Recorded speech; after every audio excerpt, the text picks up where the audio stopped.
As the Dallas Cowboys prepare for a pivotal Week 5 showdown against the Pittsburgh Steelers, they're facing a glaring issue: the league's worst running game. With only 301 rushing yards through 4 weeks, the team's ground attack is struggling to find its footing. Could a potential trade shake things up and breathe new life into their offense?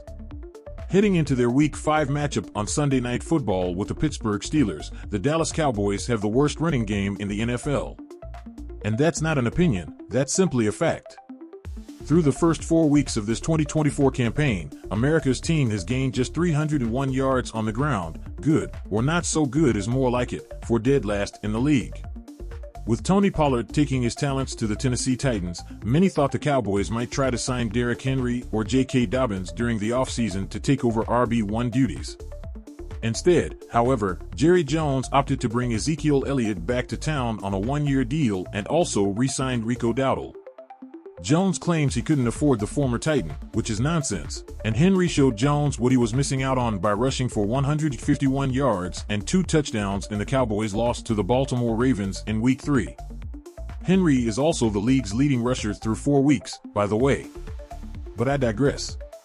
Put mildly, Zeke and Dowdle aren't getting the job done.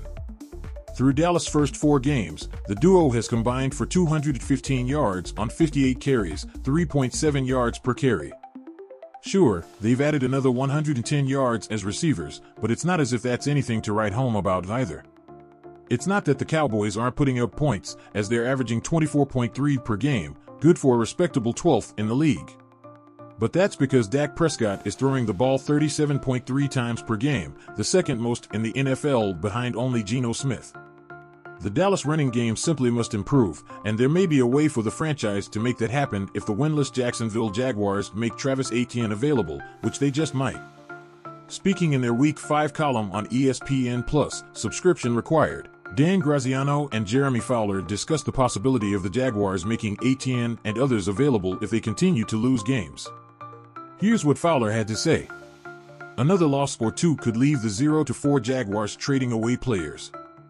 This roster is not barren. I could see teams inquiring on rookie-scale talent, such as linebacker Devin Lloyd, safety Andre Cisco, and running back Travis Etienne Jr. I'm not saying Jacksonville wants to move marquee players, but we've seen this script before when a team implodes. Fowler makes a strong point here. It's not that Jacksonville would want to move Etienne, whom they drafted 25th overall in 2021. But given that they're not going to make the postseason, only one 0-4 team has ever done so, it's something they might need to consider. And if they do, the Cowboys should pounce. Is Etienne having a great season? No, he's not. During the Jags' 0-4 start, he's rushed for 214 yards on 47 attempts, giving him a respectable 4.6 yards per carry, good for a tie for 11th among running backs with at least 40 carries on the year. And he's done so behind what's easily one of the worst defensive lines in football. The Cowboys' O-line certainly isn't as strong as it's been in recent years, but it's still among the 10 best in the league, and Etienne could genuinely thrive with more support than he's had in Jacksonville. Now, there's obviously the matter of what the Jaguars would want from Dallas in return, but honestly, 1 or 2 mid to late round draft picks and a player or 2 might get the job done. If the Las Vegas Raiders are only asking for a second-rounder for a guy like Davante Adams, one has to assume Jones wouldn't have to part with anything more than a third-rounder and additional compensation. Then, of course, there's the matter of Etienne's salary. Still playing on his rookie deal, the Clemson alum has a cap hit of just over $4.1 million for the 2024 season. And Dallas obviously wouldn't be on the hook for all of that with a midseason trade.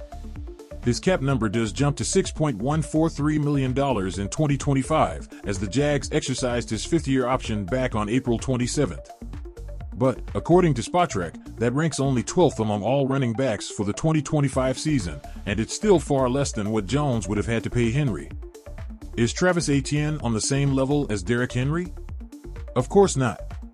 But he's a good running back stuck in a bad situation. And nobody's saying that the Cowboys have to keep Etienne beyond the 25 campaign, which is when he's set to enter free agency. But getting a year and a half out of him to improve a team whose title window continues to get smaller and smaller might be a solid investment. As for the Jaguars, they might simply want to get something for a guy who may just choose to walk away after next year anyway.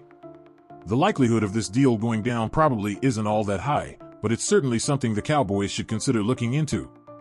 With the trade deadline looming and the Jaguars facing a tough season, the Cowboys might have an opportunity to bolster their backfield. Could Travis Etienne be the answer to revitalize Dallas' running game? As the situation unfolds, all eyes will be on whether the Cowboys can seize this chance to enhance their playoff hopes amid growing concerns over their current roster.